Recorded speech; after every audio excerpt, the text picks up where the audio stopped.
Bismillahirrahmanirrahim. Assalamualaikum warahmatullahi wabarakatuh. Salam sejahtera untuk kita semua. Om Swastiastu. Namo Buddhaya. Salam kebajikan. Sampurasun. Rahayu Sagung Dumadi. Semoga seluruh makhluk hidup di semesta ini, baik yang kelihatan maupun yang tidak kelihatan, di setiap ruang dan waktu, di semua tingkatan, senantiasa hidup berbahagia. Semoga kita semua selalu menjadi sumber cinta, sumber sukacita, sumber kedamaian, sumber kebahagiaan bagi semua makhluk, baik yang kelihatan maupun yang tidak kelihatan. Saya selalu mengajak kita semua untuk sadar bahwa doa terbaik itu tidak usah dibatasi oleh keyakinan, tidak usah dibatasi oleh kotak. Allah yang tanpa batas sangat senang kalau doa yang kita sampaikan kepadanya itu juga tanpa batas. Dan saya selalu mengajak kita semua untuk menyapa setiap makhluk di semesta ini, baik yang kelihatan maupun yang tidak kelihatan. Itu artinya kita sadar bahwa sebetulnya yang namanya jiwa itu abadi. Sekalipun leluhur-leluhur kita tidak bersama kita lagi saat ini secara fisik, tetapi secara spiritual sebetulnya tidak ada keterpisahan kita dengan mereka. Dan kalau mereka disapa oleh kita, didoakan oleh kita, mereka juga akan sangat bahagia. Itu tanda bahwa kita mengerti asal usul diri kita. Karena selama ini kita kalau memanjatkan doa itu banyak batasan, banyak syarat. Harus sama dengan saya keyakinannya, harus sama dengan saya atributnya. Dan kita tidak berani menyampaikan doa yang agung untuk seluruh semesta. Dari semua perjalanan saya pergi ke negara-negara di luar negara kita, saya melihat di Beijing itu ada tulisan yang besar sekali. Semoga semua makhluk hidup berbahagia. Dan saya melihat doa itu hanya ada di sana. Doa mereka itu semoga seluruh makhluk hidup berbahagia. Itu di Beijing itu, di ibu kota Cina. Jadi jangan heran kalau kemudian mereka sekarang dapat berkah yang luar biasa. Dan semua hal yang dapat diimajinasikan, yang dapat dibayangkan, itu sebetulnya nyata. Orang yang pikirannya tanpa batas, pikirannya luas, maka semesta akan mewujudkan semua hal itu juga tanpa batas. Oleh karena itu, kita bersyukur hari ini kita sudah hadir di sini di ruang kesadaran. Dan semoga kehadiran para sahabat, ayah, bunda semuanya di sini, termasuk juga yang di rumah yang sedang mengikuti kajian kita hari ini, mendapatkan berkah, manfaat dari kajian ini. Yang paling utama kita bisa meningkatkan kesadaran kita, mengkiamatkan diri kita, membangkitkan kematian kesadaran kita, sehingga kita menjadi manusia-manusia yang selalu eling dan waspada, hidup dan mawas diri. Oleh karena itu mari kita puji Allah bersama-sama membaca hamdalah. Alhamdulillahi rabbil alamin. Alhamdu ra'su syukri masyakaralhu amdun lam yahmaduhu. Hamdu itu buahnya syukur. Makanya siapapun yang mengatakan segala puji milik Allah, berarti dia sudah siap menerima yang diinginkan, yang tidak diinginkan dengan cara yang sama. Siapapun yang sudah menyatakan segala puji milik Allah, berarti sudah siap untuk bisa menerima Orang baik dengan orang tidak baik dengan cara yang sama. Siapapun orang yang sudah menyatakan segala puji milik Allah, berarti dia sudah siap untuk bisa menerima keberhasilan dan kegagalan dengan cara yang sama. Jadi sebetulnya di balik kalimat alhamdulillahi rabbil alamin itu ada tersirat sikap spiritual yang sangat penting untuk dibawa ke dalam kehidupan. Oleh karena itu, cara membacanya harus benar. Alhamdulillahi rabbil alamin, itu membacanya harus benar. Karena selama ini kita membacanya alhamdulillahi rabb. Hirob itu perang. Coba lihat di kamus bahasa Arab. Hirob itu perang. Makanya jangan heran kalau kita perang terus, berantem terus, menduelkan terus, yang namanya dualitas. Tidak bisa menduetkan, mentandingkan terus semua dualitas, tidak bisa mensandingkan. Dan orang yang sudah berhasil mensandingkan dualitas, bahwa gelap dan terang itu tidak pernah berantem, tapi gelap dan terang itu sebetulnya adalah bermitra, saling mendukung. Kita bisa melihat bintang, tentu saja tidak siang hari, tapi malam hari. Perlu bantuan gelap untuk melihat cahaya. Itu namanya gelap dengan terang itu bermitra, berduet, bukan berduel, bersanding, bukan bertanding.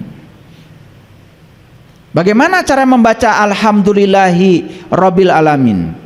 Alhamdulillahi, segala puji milik Allah. Rabbil alamin, dia sang pemelihara, sang kehadiran, sang keberadaan. Makanya alhamdulillahi dengan rabbil alamin itu harusnya terpisah. Dan kita selama ini membacanya sendiri sudah kacau balau. Alhamdulillahi rabb, hirob. Hirob itu perang, makanya Anda perang terus. Coba nanti perbaiki itu. Alhamdulillahi rabbil alamin. Enak bacanya juga, ya. Alhamdulillahi dengan rabbil alamin itu terpisah. Dari sisi grammar, dari sisi bahasa pun terpisah. Ya. Sama seperti kita baca iyyaka na'budu wa iyyaka nas. Kita manggil dua itu, kana dan kanas. Kana dan kanas itu nama-nama setan itu. Padahal bahasa Arabnya iyyaka na'budu wa iyyaka nasta'in, tidak disatukan. Kok bacanya jadi kana dan kanas? Udah manggil setan. Makanya habis sholat tetap aja ya, marah-marah, kesal, ya, pegal-pegal, pusing kepala. Tidak ada yang berubah. Tidak ada yang berubah. Nah, ini sekedar intermezzo aja supaya sadar. Coba cara membaca pun harus betul. Karena apa? Kata-kata itu doa, dan kata-kata itu berasal dari pikiran. Pikiran itu energi, dan pikiran itu energi. Kalau energi itu vibrasi, kalau vibrasi itu frekuensi. Ketika pikiran kita sedang memikirkan sesuatu, mentransmisikan gelombang, dan gelombang ini akan meresonansi semua yang frekuensinya sama. Jadi sebetulnya kita sendiri yang telah mengundang semua hal dalam hidup. Cuman kita tidak jujur pada diri kita sendiri. Oleh karena itu, supaya kajian kita diberkahi, diridhoi semesta, mari kita sapa asma Allah dengan kelembutan dan cinta seraya membaca basmalah. Bismillahirrahmanirrahim. Kalau sudah membaca basmalah atas nama Allah yang Maha Pengasih, yang Maha Penyayang, berarti kita harus siap-siap mewakili sifat-sifatnya. Karena begitu bilang atas nama Allah, berarti kita harus mewakili visi dan misinya Allah. Siapapun yang datang ke satu tempat atas nama pejabat tertentu, pasti dia sudah mendapatkan pesan dari pejabat yang diwakilinya. Artinya dia tidak boleh menciptakan visi dan misi baru. Pertanyaan bagi kita, selama ini kita baca basmalah, bismillahirrahmanirrahim, betulkah kita sudah punya surat kuasa dari Allah untuk mewakili dia. Punya? Itulah. Harusnya punya surat kuasa. Tentu saja surat kuasa dari Allah tidak berwujud kertas. Tapi surat kuasa itu wujudnya adalah izin bicara. Bahkan di Quran dikatakan, man azinallahu rahman wa qala shawaba. Siapa yang sudah dapat izin bicara dari Allah, kata-katanya menghunjam, diturut.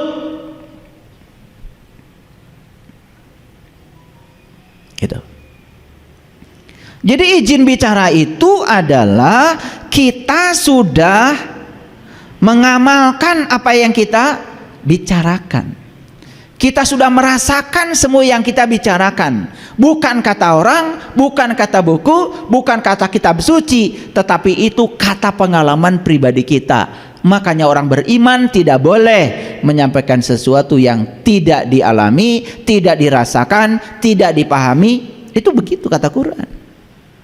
Ya ayyuhallazina amanu lima taquluna ma la taf'alun. Hai orang yang beriman, jangan sekali-kali kamu mengatakan sesuatu kepada orang lain yang kamu tidak ngejalaninya, tidak memahaminya, tidak merasakannya, tidak mengalaminya. Itu perintah Allah. Jadi siapa orang beriman itu? Sesungguhnya orang beriman itu orang yang sudah mengalami. Dia beriman kepada malaikat, dia sudah mengalami malaikat. Dia beriman kepada Allah, sudah mengalami Allah. Dia beriman kepada surga dan neraka, sudah mengalami surga dan neraka. Dia beriman kepada akhirat, sudah mengalami akhirat di sini saat ini sekarang. Bukan sekedar bicara. Makanya harus ngerti semuanya. Dan ngerti itu harus lahir dari pengalaman. Makanya orang-orang bijak sepakat mengatakan malam yazuk lam yarib. Yang gak ngalamin gak akan paham. Jadi paham itu bukan apa kata orang, apalagi kata buku. Nah, orang yang sudah paham dari pengalamannya sendiri berarti lilinnya sudah mulai menyala. Itu sebabnya judul kajian kita hari ini adalah menyalakan ribuan lilin dengan satu lilin. Jadi cukup menyalakan satu lilin dulu. Makanya teman-teman yang lainnya, lilin-lilin yang lainnya yang masih tidur, insya Allah kalau satu saja sudah nyala, maka dia akan menyalakan ribuan lilin yang lain. Yuk, hari ini kita akan muhasabah pada diri kita. Apakah hari ini kita sudah menjadi lilin yang menyala atau masih lilin yang masih tertidur? Selesai kajian ini kita akan tahu. Kalau sudah menyala, tugas kita tentu saja menerangi sekeliling kita. Kalau belum menyala, jujur pada diri sendiri, buru-buru nyalakan supaya kita menjadi penerang bagi semesta. Tidak usah menjadi mercusuar di atas bukit. Jadi lilin kecil di sudut ruangan saja dalam kegelapan sudah bagus. Makanya kalau kita sudah jadi lilin kecil di lingkungan terdekat saja di keluarga, itu sudah keren. Makanya saya sering mengatakan, tanya anak-anak kita, tanya istri kita, tanya pasangan hidup kita, apakah kalian bahagia dengan kehadiran saya? Tanya. Dan pertanyaan ini saya lontarkan terus pada anak saya, pada istri saya. Apakah kalian bahagia dengan kehadiran saya? Atau bahagia dengan kepergian saya? Jadi kalau anak kita, pasangan hidup kita bahagia dengan kepergian kita dan tidak bahagia dengan kehadiran kita, udah jelas lilin kita masih padam. Jadi untuk mengukur sesuatu tuh indikatornya nggak usah pakai yang muluk-muluk, yang sederhana saja.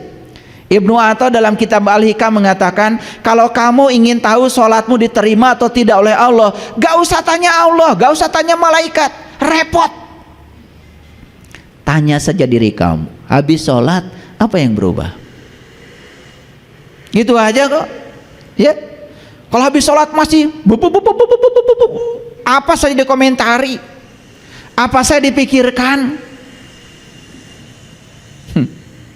nggak sholat. Ya. Nah, jadi selesai kajian ini kita akan ukur diri kita. Apakah diri ini sudah menjadi lilin yang menyala atau lilin masih yang ada di dalam kerdus, masih tertidur.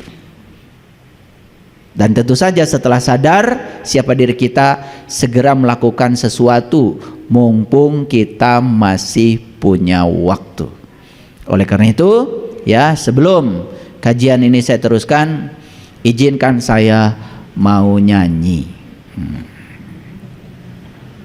Spiritual itu harus penuh dengan kegembiraan. Kalau belajar spiritual manyun, tegang, stres, itu udah jelas itu spiritualnya salah. Karena spiritual itu harusnya isinya sukacita. Spiritual itu kegembiraan, ya. Oleh karena itu saya mau nyanyi. Jangan dikomentari kalau suara saya false. Tetapi dengarkan liriknya, karena ini yang paling penting. Oh, manakala mentari tua lelah berpijar. Oh, manakala bulanan genit enggan tersenyum, berkerut-kerut tiada berseri, tersendat-sendat merayap dalam kegelapan. Hitam kini, hitam nanti, gelap kini, akankah berganti? Dan kau lilin, lilin kecil, sanggupkah kau mengganti? Sanggupkah kau memberi seberkas cahaya? Dan kau lilin, lilin kecil, sanggupkah kau berpijar? Sanggupkah kau menyengat seisi dunia? Sekarang nyanyi bersama. Dan kau lilin, lilin kecil, sanggupkah kau mengganti? Sanggupkah kau memberi seberkas cahaya? Dan kau lilin, lilin kecil, sanggupkah kau berpijar? Sanggupkah kau menyengat seisi dunia? Luar biasa. Manakala mentari tua sudah lelah berpijar. Siapa mentari tua itu? Harus ingat, aslinya kita ini makhluk cahaya. Aslinya kita ini adalah ruhku, dan wujudnya ruhku itu adalah cahaya. Diri sejati kita itu adalah ruhku yang Allah tiupkan ke dalam tubuh ini. Dulu kita adalah matahari semuanya, dan matahari ini sekarang sudah lelah untuk berpijar, terselimuti oleh kabut, terselimuti oleh kegelapan, terselimuti oleh salah proyeksi, salah persepsi, karena selama ini matahari ini tidak bersinar dalam diri kita. Allah menyatakan di Quran, Rabbul Masyriqain wa Rabbul Maghribain, Ada dua matahari yang harus kalian kenal. Satu matahari jasmani yang di luar sana, satu lagi matahari rohani yang ada dalam dirimu. Karena pusat semesta ada dalam dirimu. Makanya perjalanan Nabi Ibrahim ketika mencari Tuhan, beliau menemukan bintang, menemukan bulan, dan ujung perjalanannya menemukan matahari. Bukan matahari yang di luar sana, tapi matahari rohani yang ada dalam dirinya. Tidakkah kita menginginkan untuk menemukan itu kembali? Apakah kita rela membiarkan mentari tua kita ini lelah untuk berpijar? Apakah kita merelakan bulan yang genit ini enggan untuk tersenyum lagi? Maaf, kalian itu untuk tersenyum saja berat sekali. Begitu banyak beban-beban emosi dalam diri, begitu banyak beban-beban emosi di subconscious mind kita. Akibatnya kita menjadi sangat mudah untuk sakit. Cancer, tumor, macam-macam penyakit. Semua akar masalahnya adalah karena kekotoran jiwa kita. Kekotoran jiwa mempengaruhi kotornya mental kita. Akibatnya tubuh fisik ini tidak sanggup lagi menanggung beban yang berat itu. Maka tubuh fisik berbicara. Tubuh fisik menyampaikan pesan cintanya kepada kita. Cancer itu bukan apa-apa. Dengar dia sedang berbicara. Dengar emosimu sedang berbicara. Dengar substansi kepedihan dalam dirimu sedang berbicara kepadamu. Dengarkan pesan cintanya. Tidak ada masalah di situ. Dengarkan pesan cintanya. Dan kalau pesan cintanya sudah sampai di kita, penyakit itu sudah selesai bertugas. Penyakit itu sedang bertugas menyampaikan pesan kepada kita. Cuma kita mengeluh, menolak, melawan. Apa yang terjadi? Pesan cintanya tidak sampai kepada kita. Akibatnya apa? Penyakit tidak kunjung sembuh. Spiritual kita tidak menaik. Kesadaran kita pun tidak meningkat. Makanya di kelas-kelas terapi holistik saya sering mengatakan, kenapa kalian bertemu dengan saya? Bukankah karena kalian sakit? Bukan karena kalian bermasalah. Justru sakit itulah yang telah mengantarkan kalian bertemu saya. Dan kalau tidak sakit tidak akan bertemu. Bukankah sakit yang telah mengantarkan kalian ke sini? Bukankah sesuatu yang selama ini kita tolak yang telah mengantarkan kita ke sini? Bukankah selama ini sesuatu yang tidak diharapkan kehadirannya yang telah mengantarkan kita pada kesadaran baru? Betul? Apa yang salah di semesta ini? Yang salah adalah sudut pandang kita. Yang salah adalah pikiran kita. Karena kita dididik untuk melihat sesuatu dengan cara yang salah. Ada kata-kata bijak yang sangat bagus. Cinta adalah melihat dengan teleskop. Cemburu adalah melihat dengan mikroskop. Apa bedanya teleskop dengan mikroskop? Benda-benda yang sangat jauh, yang sangat besar, bahkan galaksi yang miliaran jumlahnya, bisa disaksikan dengan teleskop. Teleskop itu hanya melihat yang tadinya tidak terlihat menjadi jelas terlihat. Objeknya juga tidak dibesarkan, tetap saja seperti itu. Itu teleskop. Tapi mikroskop, sesuatu yang kecil, yang renik, begitu dilihat dengan mikroskop menjadi sangat jelas dan detail. Itulah pikiran kita. Selalu ingin melihat sesuatu secara detail. Bahkan kesalahan orang pun harus detail. Bahkan orang pun harus bicara kepada kita kesalahan-kesalahannya detail. Itu yang kita lakukan. Padahal itu membuat kita menjadi pusing sendiri. Kita menjadi sangat ribet dengan urusan-urusan yang sesungguhnya bukan masalah. Orang lain membicarakan kita bukan masalah, nggak usah dibahas, biarkan saja. Dan kalau dibiarkan nanti juga dower sendiri, berbusa sendiri, capek sendiri. Tapi begitu ditanggapi, di situ sudah ada masalah. Jadi sebetulnya sudah saya jelaskan di kesempatan yang lalu. Masalah kita cuma 10%, 90% masalah besar kita adalah respon kita terhadap masalah. Itu. Jadi sadari. Yuk kita lihat sekarang. Mentari kita ini sekarang sudah tua, sudah lelah untuk berpijar. Bulan yang genit dalam diri kita yang dulu genit, cantik, sekarang sudah tidak ada lagi cahayanya, udah enggan untuk tersenyum. Dulu kalian tuh lucu waktu kecil. Lucu. Bau mulutnya wangi. Berantem dengan teman, sebentar nangis, sebentar sudah sahabatan lagi. Dulu begitu. Sekarang wajahnya serem, kayak uka-uka. Kenapa? Tersenyum saja sudah berat.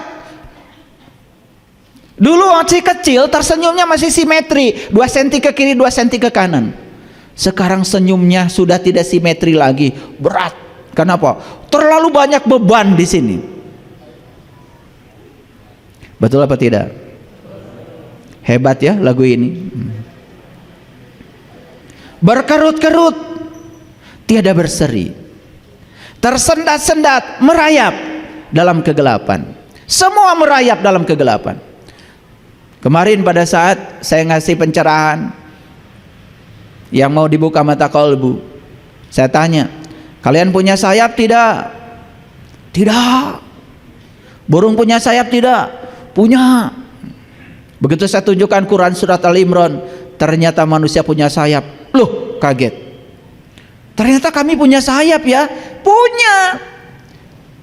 Cuman karena sudah kelamaan berjalan merangkak, akibatnya sayap pun terlupakan.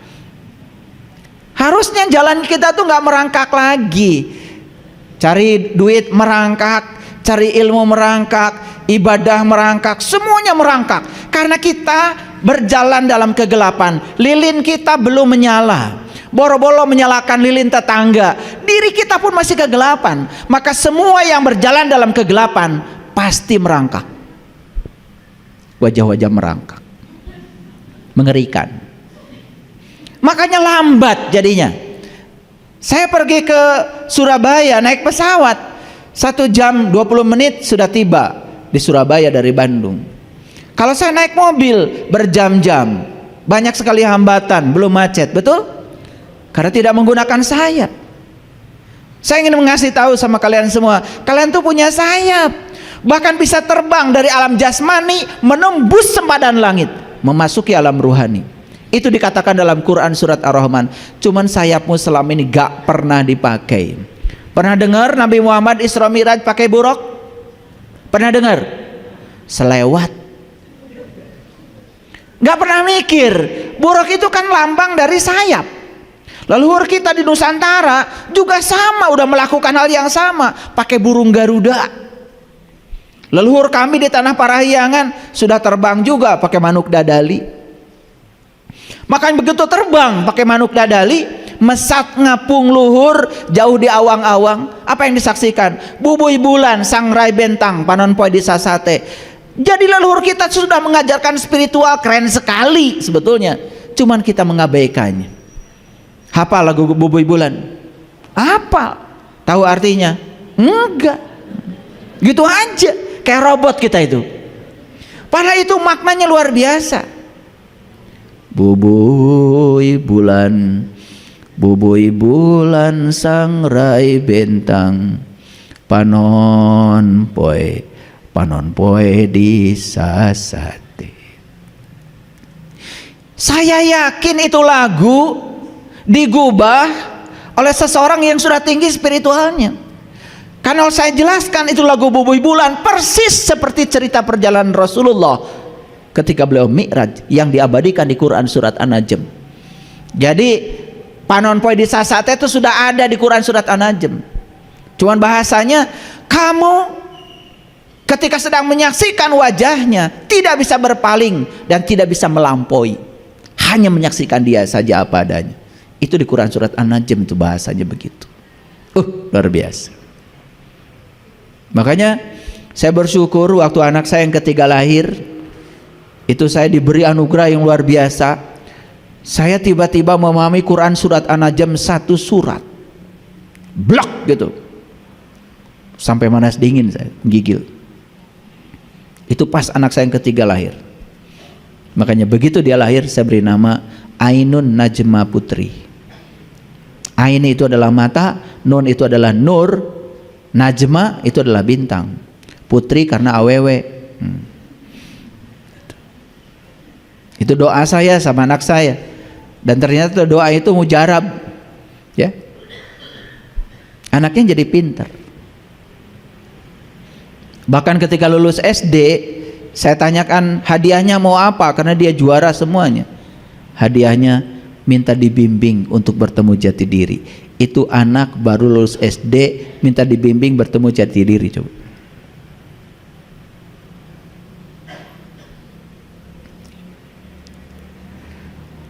Berkerut-kerut tiada berseri, tersendat-sendat merayap dalam kegelapan, hitam kini hitam nanti. Luar biasa.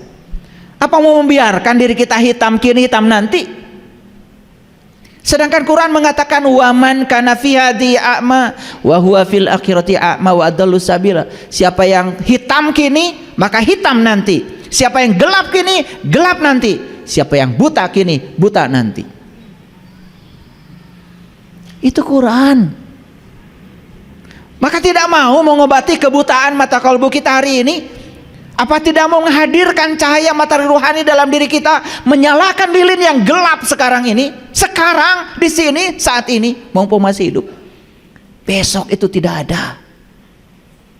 Gak percaya sama saya, naik angkot, ada tulisan, hari ini bayar, besok gratis. Bayar kan hari ini? Besok naik lagi, bayar? Tuh, besok tuh tidak ada. Buktinya tetap bayar kan? Lusa bayar lagi, karena gratisnya besok.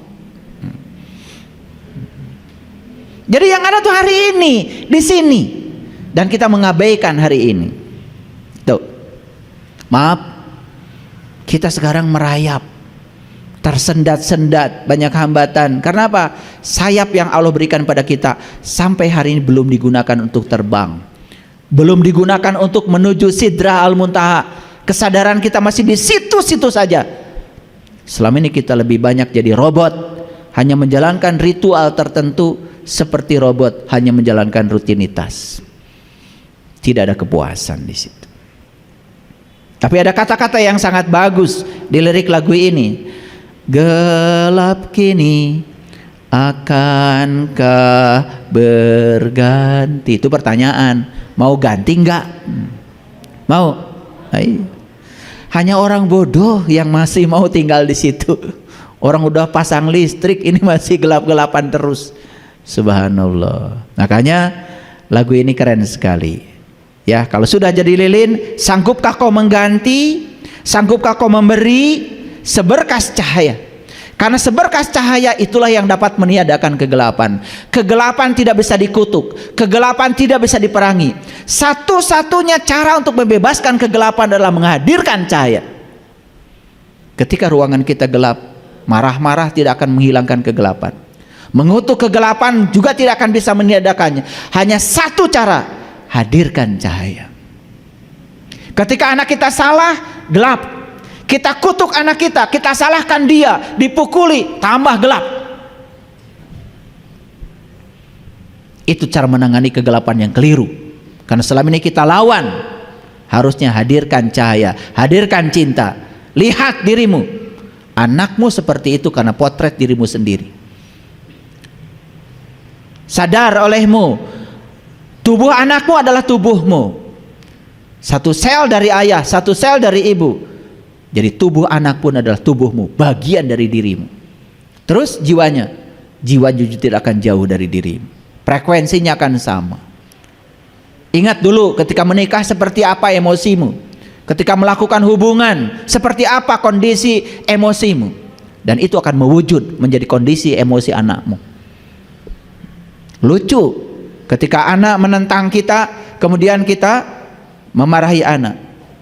Padahal itu potret kita. Kita tidak pernah mau jujur di situ. Terlalu luas kalau saya bicarakan ini. Karena ini adalah pengetahuan yang sangat luar biasa yang harus diketahui banyak orang. Sanggupkah kau berpijar? Sanggupkah kau menyengat seisi dunia? Syukur-syukur bisa menyengat seisi dunia, sehingga seisi dunia terperanjat oleh cahaya yang sudah bersinar dalam dirimu. Yuk, mau jadi lilin yang menyala? Yes, bagus. Kapan? Nyalakan sekarang, gak usah besok. Mulai sekarang jangan melawan lagi kejahatan dengan kejahatan, lawan kejahatan dengan cinta kasih. Jangan lagi melawan kekerasan dengan kekerasan, lawan kekerasan dengan kelembutan. Selama ini kita terus berduel, tidak berduet. Selama ini kita terus bertanding, tidak bersanding. Lelah, capek. Betul? Maaf ya. Dulu waktu kita miskin, ya susah, makan juga susah karena nggak ada makanan. Susahnya ketika kita masih miskin cuma satu kok, karena kekurangan. Tapi susahnya orang-orang yang kaya banyak harta melekat pada yang dia miliki, luar biasa. Lebih susah daripada orang miskin. Pergi kemana-mana nggak tenang, betul? Udah ngunci rumah balik lagi, udah dikunci belum? Iya, karena ketakutan, di rumah terlalu banyak yang harus dijaga. Ada yang lucu kemarin di pesawat haji, ya, ada seorang jamaah haji minta diturunkan dari atas pesawat. Kenapa? Karena ayamnya katanya belum dikasih makan.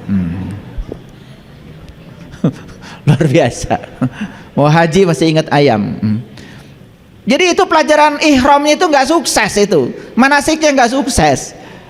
Ayam saja di pesawat masih diingat. Coba dia minta diturunkan di pesawat, ditanya oleh pramugari, kenapa anda minta diturunkan? Ayam belum makan. Jadi ihramnya belum selesai. Karena kita ihram itu cuma pakai kain saja, upacara saja. Ihram yang sebenarnya itu lepaskan semua jahitan-jahitan, lepaskan semua ikatan-ikatan pada yang selain Tuhan. Kapanpun, dimanapun, tidak usah menunggu daftar haji. Sekarang kalian bisa bebaskan. Sekarang tidak usah nunggu daftar, tidak usah nunggu ke sana. Di sana tuh nanti upacaranya aja pakai pakaian. Ihramnya bisa dilakukan kapan saja, di mana saja. Tidak usah daftar haji, bisa ihram. Tetapi karena kita tidak punya knowledge, ihram itu harus selalu pakaian. Ingat, yang pakai kain ihram pun cuma laki-laki, perempuan gak pakai.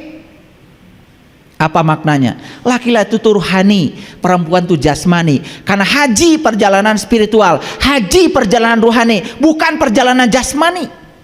Lucu mau haji, rendang buat 1 bulan, sambal goreng kentang buat 1 bulan, sambal goreng tempe buat 1 bulan, tarasi mawa ke sebulan. Katanya haji perjalanan spiritual, tapi sibuk dengan urusan-urusan yang bersifat materi. Coba, takut di sana susah, minum kopi, bawa kopi, sarenteng, lucu jadinya. Ya nggak apa-apa, karena yang lucu-lucu kan lucu juga kan. Nyampe sana juga lucu juga. Gak masuk ke rumahnya, bilangnya tamu Allah. Ya cuma keluyuran di luar aja, makanya kan gak disuguhin. Ya kan? Saya tidak menyalahkan itu upacara. Tetapi jangan cuma upacara. Setelah selesai melaksanakan semua ritual di sana, terjemahkan semua ritual itu ke dalam proses meniti ke dalam diri. Karena itu belum selesai. Gitu. Paham sampai sini? Mau jadi lilin kecil yang menyala? Yes. Awas, jangan cuma mau, tapi harus dimulai dari sekarang. Mau nyanyi lagi? Nyanyi lagi. Hari ini banyak nyanyi, bergembira, biar wajah-wajah yang susah tersenyum ini mulai tersenyum. Ya, ini itu kan udah bercahaya tuh. Ya, senyum. Dari tadi begitu nyampe di sini, gelombang kalian masih beta. Banyak ikatan, sekarang udah mulai turun nih, udah jadi alfa. Saya udah mulai ringan nih. Tadi keringetan saya, ya, udah mulai ringan nih. Brain wave-nya sudah mulai turun sekarang. Kemelekatan sudah mulai cair, ya. Cemburu sudah mulai berkurang. Itu lagunya Ebit itu, Menjaring Matahari, itu keren sekali. Ya, keren sekali. Dulu saya mengira menjaring matahari, matahari sana yang dijaring. Ini lagu sufi sebetulnya. Menjaring matahari yang mana? Jaring matahari yang di dalam dirimu supaya kalian menjadi lilin yang bercahaya. Kabut, sengajakah engkau mewakili pikiranku? Jadi kabut itu adalah pikiran. Makanya kabut itu kadang gelap, kadang terang, kadang gelap, kadang putih, kadang hitam, kadang putih, kan gitu kabut. Kadang ada, kadang tidak ada, itu pikiran. Itu keren lagu ini. Saya kira orang yang nulis lagu ini sudah belajar kitab Tantra. Karena saya belajar tentang ini justru dari kitab Tantra itu, dari Tibet. Bahwa kabut itu adalah lambang dari pikiran.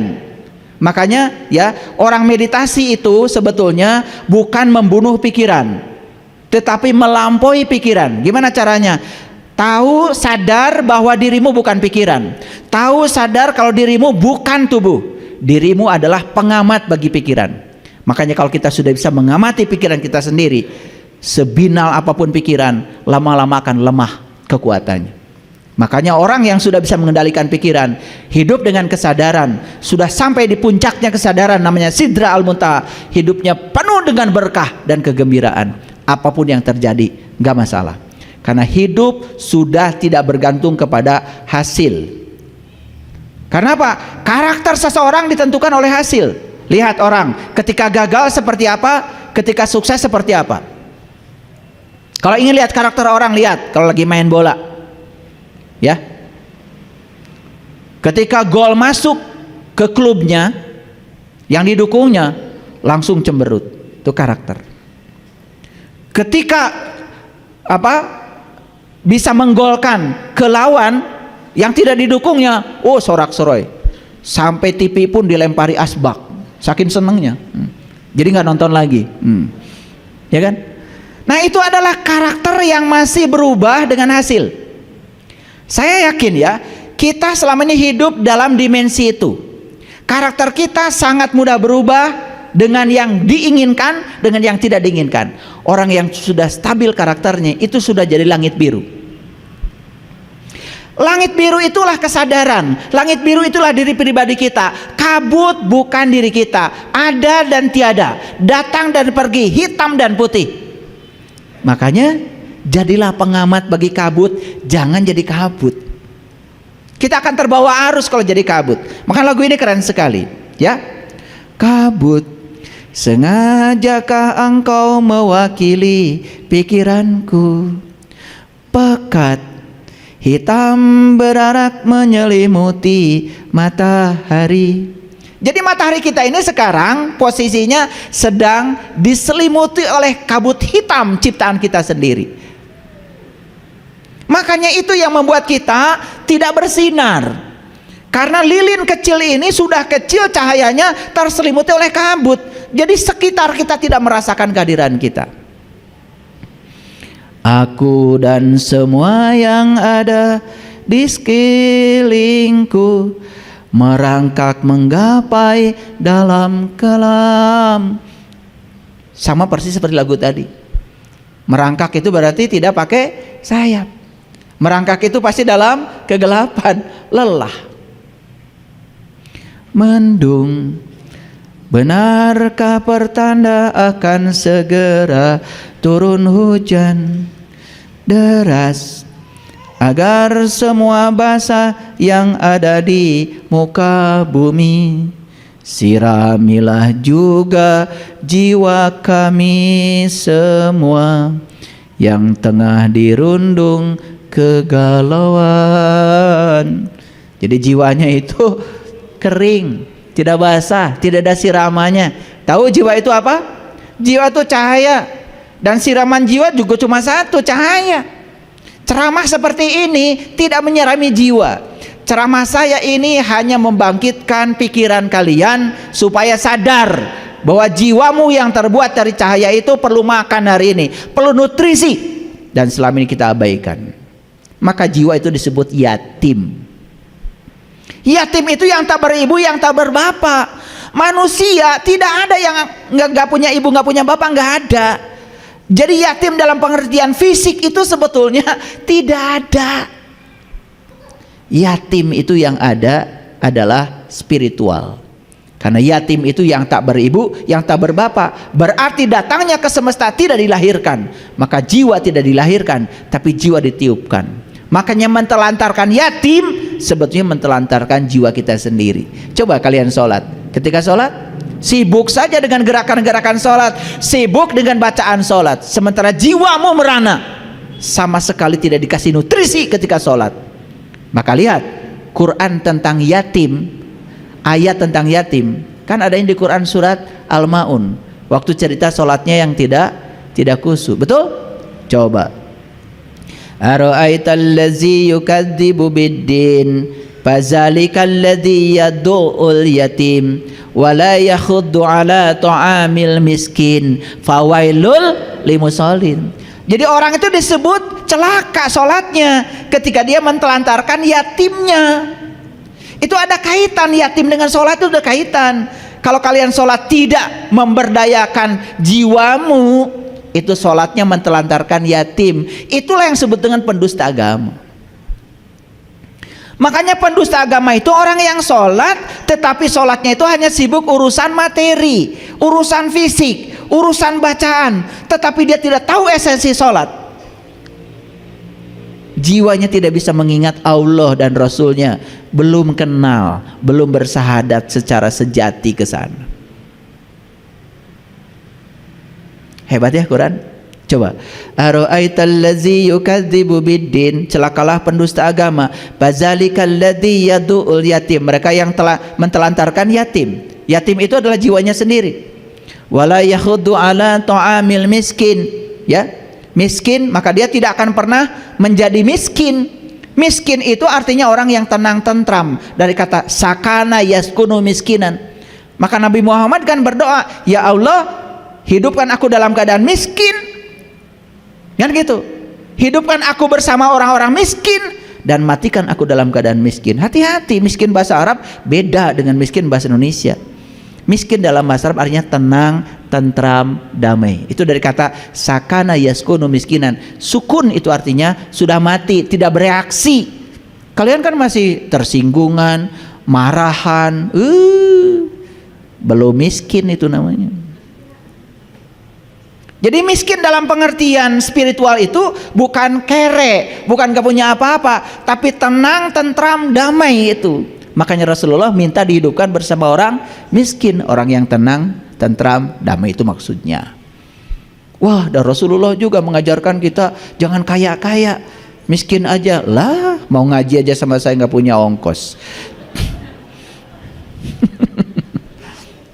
Ya, lanjut. Makanya fawailul lil musallin, celaka orang yang sholat. Apa? Alladzina hum an sholatihim sahun. Sholatnya itu adalah sahun. Sahun itu lupa pada jiwanya sendiri. Hanya sibuk ngurusi yang lain-lain. Gitu. Coba sadari kata-kata saya ya, biar tambah pinter.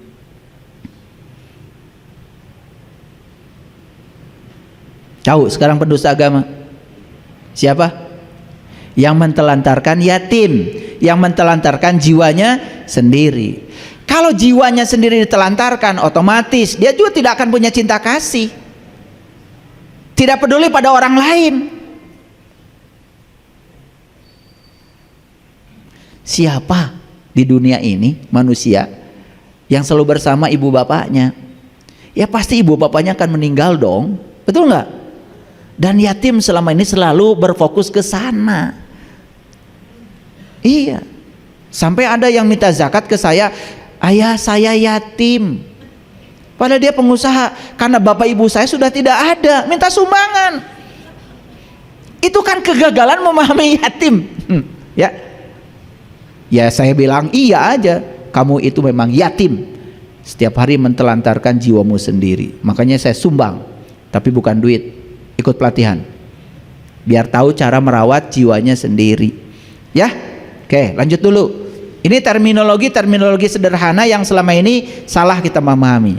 Maka di Quran Allah mengatakan innal munafiqina yukhadi'una Allah wa huwa khadihum wa idza qamu ila shalah qamu kusala yuraunan nas wala yazkurunallaha illa qalila. Sesungguhnya orang munafik itu adalah orang yang suka menipu Allah. Siapa yang menipu Allah? Itu yang mentelantarkan jiwanya, sehingga pada saat dia itu sedang sholat, jiwanya itu tidak memanunggal bersama Allah dan Rasulnya. Itu menipu Allah. Maka di Quran dikatakan wa iza qamu ila shalah qamu kusala. Dia sering sholat tapi sholatnya kusala. Kusala sudah jadi bahasa Sunda, keselan, hayang buru-buru angges. Mun imam maca panjang, aduh imamna panjang teuing. Makanya mau taraweh aja muter ya, cari imam yang paling pendek. Itu namanya kusala, keselan, karena tidak bisa merasakan enaknya sholat. Yang lucu kalian tidak pernah mencari ilmunya, itu saya tuh aneh. Yang kedua, yuraunan nas, dia suka sholat tapi sholatnya ria. Yang ketiga, wala yazkurunallaha illa qalila, dia tidak bisa mengingat Allah dalam sholatnya kecuali sedikit. Yang sedikit saja ingat Allahnya itu munafik. Ini kalian yang gak ingat sama sekali, gelarnya apa? Saya gak tahu, belum menemukan di Quran. Karena yang munafik itu yang ingatnya sedikit. Nah yang model-model kalian yang gak ingat sama sekali, gak tahu itu, gak ada gelarnya di Quran. Cari aja nanti, kali aja ketemu, kasih tahu saya.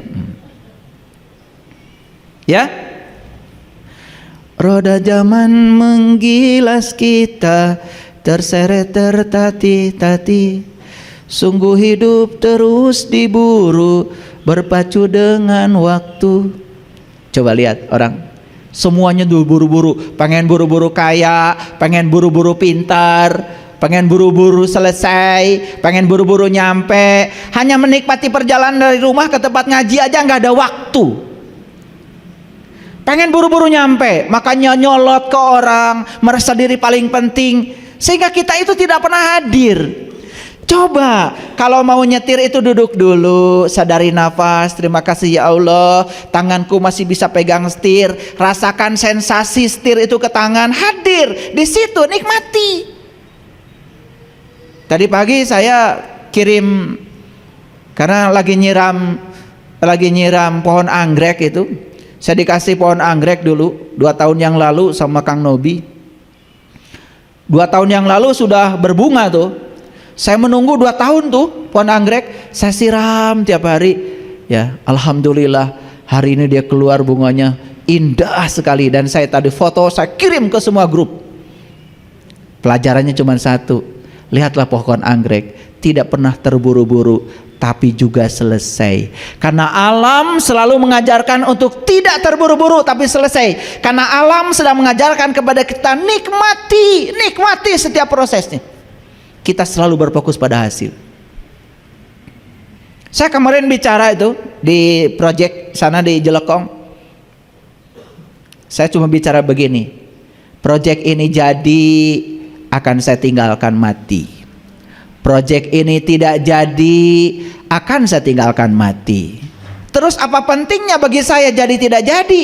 Yang paling penting hari ini saya berkontribusi apa pada proyek ini, maka saya nggak pusing.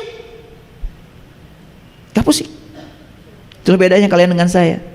Main lihat saya tenang aja, walaupun saldo negatif, pembangunan jalan terus, nggak pernah pusing saya. Yang negatif itu saldo saya, saldo Allah mah nggak pernah negatif, tanpa batas. Makanya kalau apa-apa jangan berfokus pada yang ada pada diri kita, berfokus pada yang ada pada dirinya Allah. Hari ini saya ajak kalian, besok kita tamasya ke Bali. Kalau berfokus pada rekeningmu hari ini, duit dari mana? Betul? Tapi kalau berfokus pada Allah, yes, pasti saya akan berangkat, pasti berangkat. Itulah bedanya. Ini soal sudut pandang nih, soal sudut pandang. Begitu salah menggunakan pikiran, salah meresonansi semua potensi yang ada di semesta. Akibatnya semua potensi-potensi itu tidak sempat kita sentuh dengan getaran kita. Hati-hati. Makanya nanti belajar ya, belajar the power of now, belajar mindfulness. Karena kita ini hebat sebetulnya. Kita ini hebat. Cuman kita tidak tahu hebatnya kita karena selama ini kita salah memperlakukan diri kita sendiri. Lalu kita digilas oleh zaman.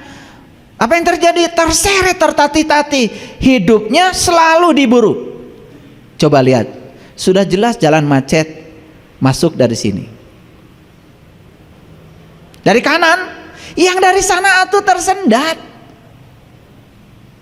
Nah, yang masuk dari sini pakai peci juga habis sholat.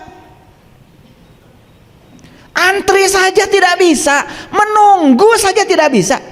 Maaf ya, kalian tuh pakai sepeda motor, pakai kerudung kayak gini. Saya perhatikan, saya tuh di sini mengelus dada, kasihan. Gitu. Ya ini pakai kerudung, seruduk sini. Dari sana mobil tidak jalan. Kalau nggak pakai kerudung sih, nggak pakai identitas, saya mungkin tidak masalah. Kamu tuh pakai identitas. Maaf ya, kesel saya. Ini terpaksa diomongkan ya, mumpung nggak ada barangnya. Karena saya tuh nggak mau ngomongin orang. Saya kalau ngomongin setan aja, setannya saya undang. Kayak saya nggak pernah membicarakan. Ya kalau kita ngomongkan setan di belakang dia, kan kita dosa dong. Berarti kita gibah membicarakan setan. Makanya kalau saya membicarakan setan, setannya saya undang. Tanya murid-murid saya kalau mau bicara setan pun saya undang setannya. Iya, pakai kacamata, iya, pakai kerudung, pakai peci, pada hadir. Makanya saya enak ngomongnya, kan di depan dia. Jadi saya tidak gibah. Iya. Saya mau ngomongin Fir'aun aja, saya hadir, kan Fir'aunnya. Iya. Makanya saya nggak pernah punya dosa, nggak pernah menggibah.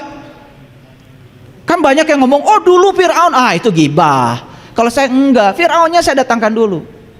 Saya tanya dulu, saya jelaskan Fir'aun itu yang suka membunuh anak laki-laki hidup-hidup dan membiarkan anak perempuannya tidak dibunuh, kan gitu. Itu definisi Fir'aun versi Quran. Laki-laki dibunuh, perempuan dibiarkan hidup. Itu Fir'aun. Laki-laki itu lambang rohani. Rohani itu adalah dirimu, diri sejatimu. Gak pernah diurus, gak pernah dikasih nutrisi, ditelantarkan. Jadi siapapun yang mentelantarkan jiwa itu Fir'aun. Jadi dari tadi saya bicara dengan siapa? Makanya saya tidak gibah. Fir'aunnya ada, kok ketawa-tawa. Sebelah sini juga ada. Jadi bukan hanya sebelah sana. Makanya saya nggak pernah gibah. Saya cerita Musa pun saya undang Musanya kok. Iya. Gitu. Makanya saya nggak pernah gibah karena semua itu faktual, konseptual, kontekstual. Yuk kita lihat. Tak ada yang dapat menolong selain yang ini saya kurang setuju liriknya. Yang di sini. Jadi yang ini saya kurang setuju, makanya saya akan ubah lagunya. Semoga tidak marah penciptanya. Tak ada yang dapat menolong selain yang di sini. Tak ada yang dapat membantu selain yang di sini. Gitu. Dialah Tuhan, gitu. Ya Tuhan kan di sini, bukan di sana. Ya di sana juga ada. Tetapi yang di sana tidak bisa menolong. Yang bisa menolong itu yang di sini. Setan di sini, malaikat di sini, Allah di sini, semua yang dapat menolong ya di sini, bukan di sana. Makanya dalam bahasa Arab itu ada zalika, diartikan itu. Tapi ada ahli tafsir yang mengatakan zalika itu ini. Saya tidak menyalahkan, itu dua-duanya hebat, dua-duanya benar. Kenapa? Sesuatu yang masih jauh, ya itu. Tapi sesuatu yang jauh harus diubah menjadi dekat. Jadi ini, coba ketika air masih di dalam sumur, kamu bilang itu. Begitu sudah nimba, ini air. Betul nggak?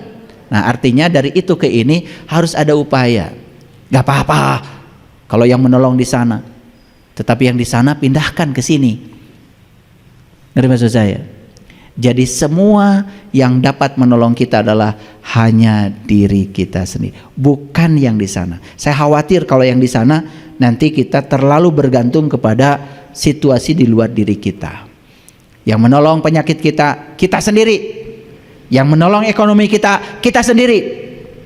Yang menolong lilin kita hari ini kegelapan supaya nyala, kita sendiri. Yang bisa menyalakan jiwa kita, kita sendiri. Gitu. Setuju? Oke. Jadi hidup tuh jangan eueuh pakai eueuh. Selama ini kita itu terlalu eueuh pakai eueuh. Kita kondisikan agar setiap orang di luar diri kita harus setuju pada kita. Kita kondisikan agar setiap orang di luar diri kita harus baik kepada kita. Apa yang terjadi? Begitu tidak sesuai dengan keinginanmu, kamu akan sakit hati. Salahmu sendiri mengkondisikan orang harus seperti yang kau mau. Kondisikan dirimu, jangan kondisikan orang. Kamu tidak punya tanggung jawab untuk mengubah orang. Tanggung jawab kamu adalah mengubah dirimu sendiri. Itu jalan baru yang sudah saya sebarkan di berbagai kajian-kajian saya. Jangan minta dicintai, mulai mencintai. Jangan merengek-rengek dicintai, ungkapkan cintamu. Hadiah mengungkapkan cinta, pasti cinta. Maaf jika pasanganmu kurang perhatian pada kamu, ungkapkan terus cinta. Nanti juga akan datang cinta itu. Bukan kamu harus begini, kamu harus begini, harus pulang jam sekian, harus pulang jam, nggak pulang-pulang. Iya. Jadi sama Bang Toyib itu karena salah kendali. Iya, nggak pulang-pulang kalau gitu. Ya sudah, jangan usil, jangan komentar, maafkan dan biarkan. Itu aja kok, sederhana ilmunya. Cuman ilmu yang luar biasa ini prakteknya memang tidak terlalu akrab dengan kehidupan kita. Oke, stop, sekarang lagu udah selesai. Mari kita masuk. Bagaimana menyalakan kembali lilin yang telah mati? Jadi sekarang ini ibaratnya mentari ini sudah tua. Bulan yang genit ini sudah nggak ada lagi. Sudah tidak berpijar, senyumnya sudah hilang. Dari kecil kita selalu ditakut-takuti. Mohon maaf, kita pun ibadah selalu kalau ditanya kenapa Anda ibadah, wajib dilaksanakan dapat pahala, ditinggal dapat siksa. Menakutkan ibadah itu. Tidak ada yang ibadah karena cinta, jarang. Bagaimana bisa cinta kepada Allah? Ketemu aja enggak. Karena syaratnya cinta itu kan harus sering ketemunya. Ya, dalilnya kan witing tresno jalaran soko kulino. Timbulnya kulino itu, timbulnya tresno itu karena kulino sering ketemu. Jadi saya kasih tahu, bertemu Allah itu mudah, sangat mudah, lebih mudah daripada ketemu Pak RT.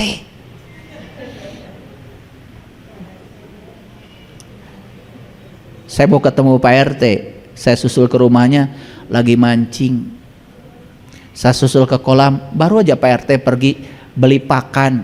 Saya ubek-ubek sepasar, pusing saya cari Pak RT. Sekali aja udah di kolam, saya ke kolam lagi. Baru pulang. Begitu nyampe di rumah, berarti di rumah nih Pak RT. Kata Bu RT, maaf Pak RT lagi istirahat. Susah nggak? Allah tuh nggak pernah tidur, nggak pernah ngantuk. Makanya di dalam Quran dikatakan, walaqad ra'ahu nazlatan ukhra. Kapan saja kamu bertemu, dia siap ditemui. Pintu gapuranya selalu terbuka. Dia tidak pernah tidur, tidak pernah ngantuk. Gak pernah saya bilang, ya Allah saya mau ketemu. Kata Allah, sorry, rapat.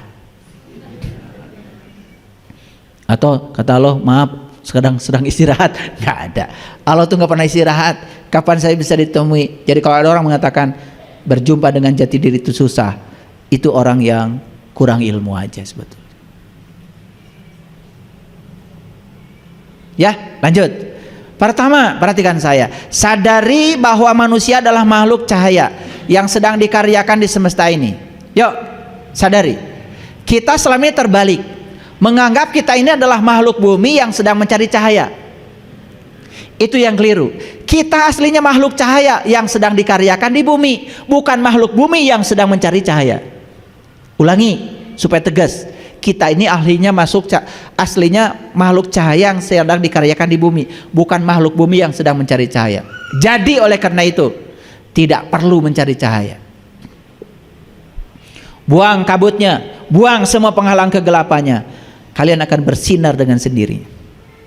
Persis seperti nyapu. Nyapu tidak pernah mencari yang bersih. Betul? Nyapu tuh selalu cari yang kotor. Begitu yang kotornya disingkirkan, sisanya bersih, bukan? Jadi bersih itu sifat alami. Jadi terangnya diri sejati kita itu sifat alami. Tidak usah kita mencari terang. Malu atau sama pohon. Pohon di mana-mana pasti mencari cahaya, bukan? Coba taruh pohon di tempat gelap, pasti dia akan mencari cahaya. Dia akan tumbuh ke tempat di mana cahaya itu ada. Laron keluar dari lubang, yang dia cari juga lampu. Setelah sampai di lampu, dengan sayapnya yang sangat ringkih, dia menjatuhkan diri, puas sudah sampai di cahaya. Muliaan mana laron sama kalian? Tidak memfitnah kan? Yang jawab kalian sendiri. Muliaan mana kalian dengan pohon? Gak malu gitu mengatakan diri paling mulia? Yang dicari selama ini kegelapan aja, marah, cemburu, benci, tidak bisa memaafkan, semua kegelapan. Sing era atau kutangkal. Itulah manusia, menyangka dirinya makhluk paling mulia, tapi faktanya tidak memuliakan dirinya. Kalau sudah benci sama orang, diomongkan kejelekannya berulang-ulang pada banyak orang. Setelah itu saya tidak akan memaafkan sampai saya mati. Manusia macam apa? Dia sedang menggelapkan dirinya sendiri. Ulangi lagi. Sadari manusia adalah makhluk cahaya yang sedang dikaryakan di bumi. Jadi kalau kita ini makhluk cahaya, maka tugas utama manusia apa? Menyebarkan cahaya. Yuk, tugasmu di semesta ini menyebarkan cahaya. Makanya Bismillahirrahmanirrahim, atas nama Allah yang Maha Pengasih Maha Penyayang. Ya Allah, aku datang ke semesta ini untuk menjadi kepanjangan tanganmu, menyampaikan cinta kasihmu yang kau titipkan padaku. Saksikan saya, kalau kalian mengubah bismillahnya dengan niat seperti itu, kerjaan apapun pasti berkah. Kenapa selama ini kerjaan tidak berkah? Dagang ini gak laku, dagang itu gak laku, bisnis ini gagal, bisnis itu gagal. Kenapa? Kalian lupa bahwa kalian datang ke sini untuk tujuan Tuhan, bukan untuk tujuanmu. Kalian lupa datang ke sini bukan mewakili ambisimu, mewakili Allah. Apa yang kalian lakukan? Mewakili ambisimu, mewakili keinginanmu. Itu yang terjadi. Paksakan. Bahkan menyogok pun tidak masalah. Yang penting ambisimu tercapai. Sudah melanggar dari jati dirimu sendiri. Itu yang menyebabkan lilinmu tidak pernah hidup.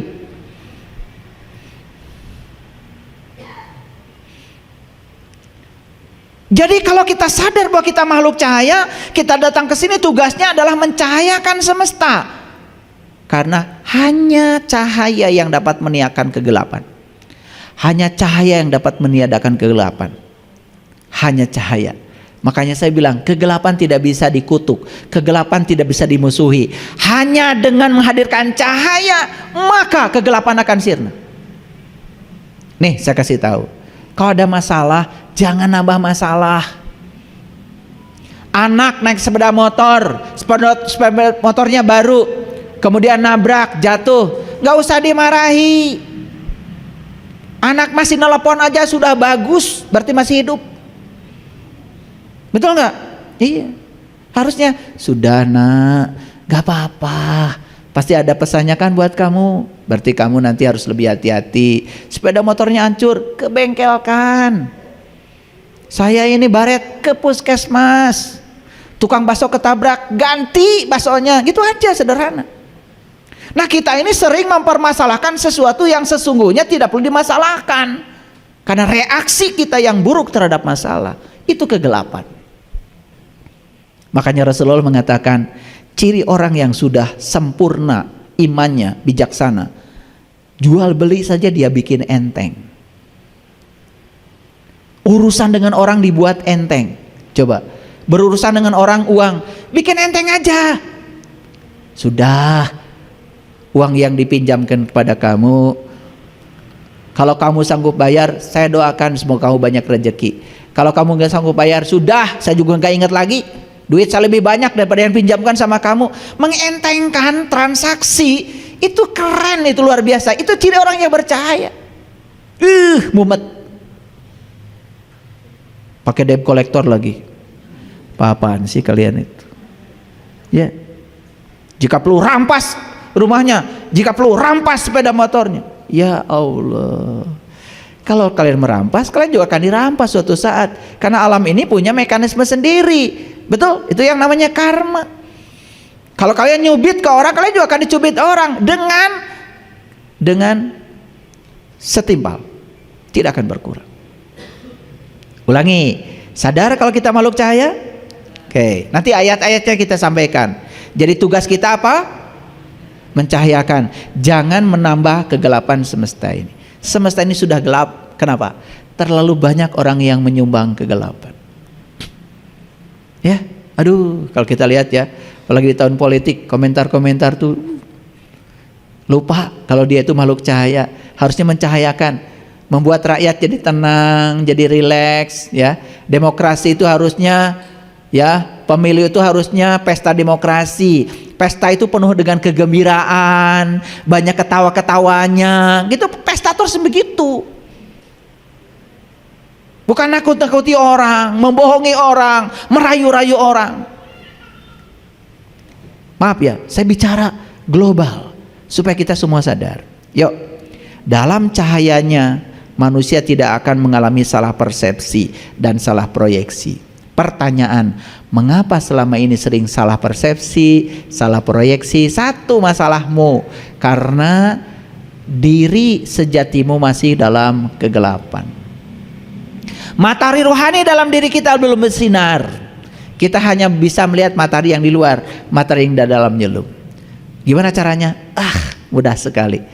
Ketika Rasulullah ditanya sama malaikat Jibril, ya Rasulullah, berapa jauh jarak antara dunia dan akhirat? Rasulullah mengatakan, 1 kedipan mata saya. 1 kedipan mata saya. Bisa kalau tahu ilmunya. Mau? Mau sekarang atau nanti? Nanti. Kalau yang ini nanti enak aja. Belum tentu semua orang yang di sini butuh ini, belum tentu. Karena kata Nabi menyampaikan ilmu kepada mereka yang tidak butuh suatu kezaliman. Menahan ilmu dari yang butuh suatu kezaliman. Makanya ilmu ada ilmu umum, ilmu khusus. Ilmu umum disampaikan di tempat umum kayak gini. Ilmu khusus hanya disampaikan di tempat khusus, pada orang khusus, pada waktu yang khusus, disampaikan dengan cara yang khusus. Paham maksud saya? Ya. Saya doakan semoga ada umurnya sampai di situ. Lanjut dulu. Ya. Membaca kitab suci dengan mata lahir hanya akan melihat firman-Nya sebatas kata-kata. Lihat saya semuanya. Membaca kitab suci dengan mata ini hanya melihat rangkaian kata-kata saja. Jadi firman Tuhan itu hanya kelihatan sebagai rangkaian kata-kata saja. Bismillahirrahmanirrahim. Hanya rangkaian kata-kata saja. Kalau melihat kitab suci dengan mata lahir ini, bagaimana kalau melihat kitab suci dengan pikiran, dengan kepintaran? Kita hanya akan melihat firman Tuhan sebatas pengetahuan.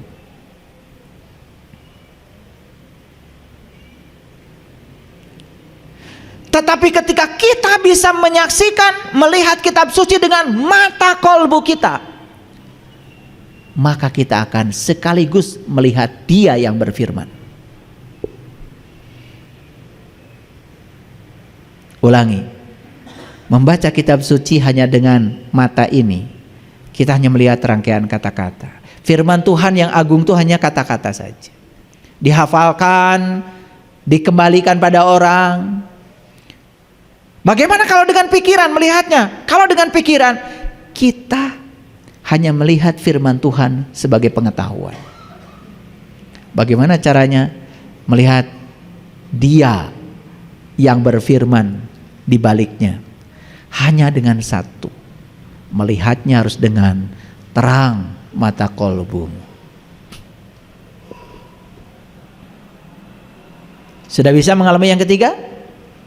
Nih, yang sudah pada bisa mengalami yang ketiga, saya kasih tahu. Sesulit apapun kitab suci, serumit apapun yang namanya ayat-ayat mutasyabihat, ngerti sendiri, tinggal yes, yes, yes, gitu aja. Begitu saya sudah bimbing seseorang untuk menyaksikan matahari ruhani dalam dirinya, saya bacakan, ayo ikut saya. Allahu nurus samawati wal ar. Allah adalah cahaya langit dan bumi. Gimana? Yes. Kenapa? Nangis kalau sudah mengalami. Masalun nurihi kamishkatin fiha misbah. Cahayanya itu persis seperti misbah lampu. Gimana? Yes. Al misbahu fi jujaja. Lampu itu ada dalam kaca. Ajujajatu ka'annaha kaukab. Kaca itu berkilauan seperti bintang, seperti mutiara. Gimana? Yes. Karena mengalami semuanya yang dikatakan, jadi tinggal yes, yes, yes. Coba yang belum mengalami, bingung kan? Tuh. Ajujajatu kaukab duriyyu yuqadu min sajaratim mubarakah zaitunatil la sarkiyah wala garbiyah.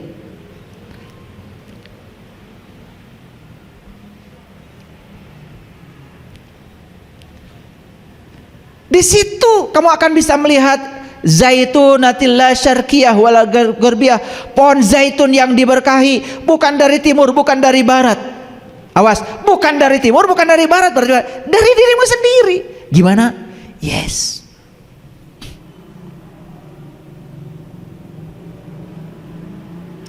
Walau lam tamsas hunar. Dia itu sudah bercahaya walaupun tidak sentuh api. Gimana? Yes. Nur ala nur. Yahdillahu linuri mayyasha. Wa yadribullahu al-amsala linnas. Saya tanya, yang saya bicarakan tadi perumpamaan apa kenyataan? Kenyataan, ayah, sampai nangis. Sebelumnya perumpamaan. Betah di perumpamaan. Betah selama ini. Ini ada berapa orang nih yang hadir nih? Ada 100 orang? Seumpama saya punya uang sekarang 1 triliun, 100 triliun, saya kasih semua kalian itu pulang satu orang 1 triliun. Gak sayang saya. Seumpama saya punya uang 100 triliun, saya bagi semuanya. Gak sayang. Gak sayang. Kalian nanya, terus ayah gimana? Saya bikin umpama lagi buat saya. Mau dibagi uang? Seumpama saya punya uang 100 triliun, saya bagi satu orang satu. Mau? Kalau kalian mau, kalian harus periksa ke rumah sakit jiwa. Kalau gitu saya tanya sekarang, selama ini belajar Quran perumpamaan apa kenyataan? Perumpamaan apa kenyataan? Betah? Kalau kalian gak betah, di situ berarti waras. Kalau betah di perumpamaan sama saja. Seumpama saya punya uang banyak, saya keliling dunia. Keliling dunia enggak? Seumpama saya punya uang banyak, saya tiap hari makan di restoran yang mahal. Makan di restoran enggak? Seneng yang gitu? Lucu kalau kita seneng yang gitu. Yuk sekarang, sesulit apapun kitab suci, kalau kita sudah tahu ilmunya, tahu caranya, tidak ada lagi yang namanya perumpamaan. Semua adalah nyata senyata-nyatanya. Saya bilang, dulu ada pemuda masuk ke dalam gua. Setelah masuk ke dalam gua, dia berubah jadi pemuda yang beriman. Namanya Ashabul Kahfi. Puas dengar cerita itu? Puas dengar cerita itu? Kalau yang waras, gimana caranya supaya saya jadi Ashabul Kahfi? Saya pengen masuk juga dong ke dalam gua. supaya saya jadi orang beriman? Guanya ada di mana? Kan pasti nanya. Gitu nggak belajar selama ini? Oh, Ashabul Kahfi itu tidurnya 300 tahun dan ditambah 9 tahun. Saya waktu baca Quran itu, ini cari kerjaan aja Allah. Kenapa sih tidak langsung tidurnya 309 tahun? Susah amat. Tapi di Quran itu dikatakan tidurnya 300 tahun dan ditambah 9 tahun. Gak mungkin sekelas Allah berfirman, gak ada maksudnya. Dan saya tanya sama Allah, ya Allah, apa maksudnya? Ternyata pengen tahu? Nanti. Ya alami dulu. Harus tidur dulu kalian 300 tahun dan ditambah 9 tahun. Berapa umurnya Ashabul Kahfi tidurnya selama itu? Lagian ngapain masuk gua kalau cuma tidur doang? Betul nggak? Ini tidur bahasa Quran. Tidur itu artinya nggak ingat apa-apa. Nggak ingat apa-apa yang di dunia ini. Itu namanya fana billah, karena manunggal bersama Allah. Itu tidurnya orang yang berilmu begitu, bukan tidur ngorok kayak kalian. Cuman kata tidur dipahami oleh otak kita tidur seperti ngorok. Padahal itu tidur yang dimaksud adalah gak ingat apa-apa yang di dunia ini. Begitu ketemu dengan dia, fana billah. Itu yang sebenarnya tauhid. Sudah ngalami gitu belum? Belum ngalami. Kalian baca la ilaha illallah, tiada Tuhan selain Allah. Ngomong doang. Kalau tidak ada Tuhan selain Allah, ya berarti kita pun tidak ada. Yang ada cuma Dia. Yang mana yang bukan Dia? Betul? Karena cuma ngomong la ilaha illallahnya cuman dibaca 100 kali habis sholat, apa yang terjadi? Kesadaranmu tidak pernah berubah. Hidupmu gitu-gitu aja. Kalau orangnya sudah la ilaha illallah, tidak ada Tuhan selain Allah, tidak ada selain Dia, apapun yang terjadi pasti Dia di belakangnya, saya terima, gak ada penolakan lagi. Gitu gak hidupmu? Enggak. Ditipu orang terima? Kalau yang sudah la ilaha illallah gak gitu. Sekalipun itu menyakitkan saat ini, tapi pasti di belakangnya Allah sedang mengajarkan sesuatu supaya kamu tidak melekat pada hartamu. Aku ambil sementara waktu hartamu. Orang yang sadar dengan la ilaha illallah, la ilaha illallah itu menenangkan. Karena kalian terlalu sibuk baca, la ilaha illallah tidak jadi sikap, tidak jadi sudut pandang dalam hidup. Apa yang terjadi? Cuman pintar baca doang. Lanjut. Nah, kita mulai masuk ayat. Sampaikan walaupun satu ayat. Pernah dengar hadis itu?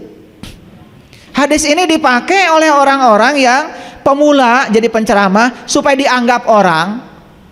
Kan begitu, itu salah kaprah. Bagaimana orang bisa menyampaikan pengetahuan pada orang lain kalau pengetahuannya parsial?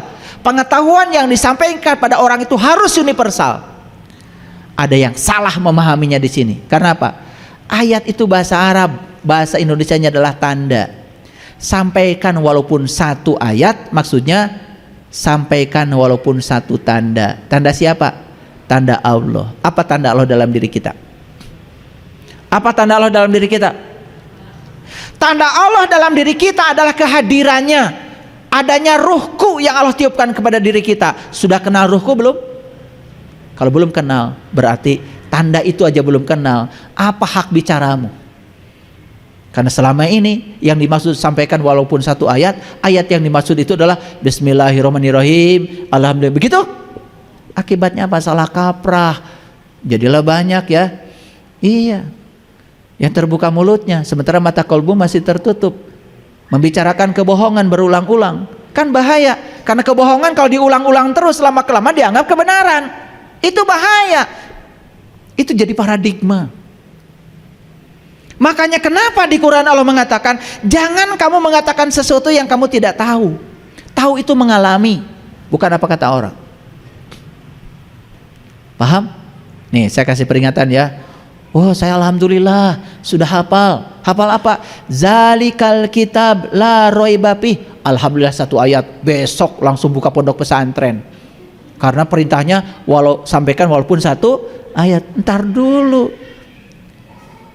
Satu-satunya tanda Allah dalam dirimu itu adalah ruhku. Maka Allah bilang, ketika aku sudah selesai menciptakan tubuhmu, aku tiupkan ruhku. Udah kenal belum dengan ruhku, bagian dari dirinya Allah dalam diri kita? Itu tanda Allah. Makanya kalau belum kenal situ, mohon maaf, jadinya apa? Membaca kitab suci dengan mata, dapatnya apa tadi? Kata-kata. Membaca kitab suci dengan pikiran, jadinya apa?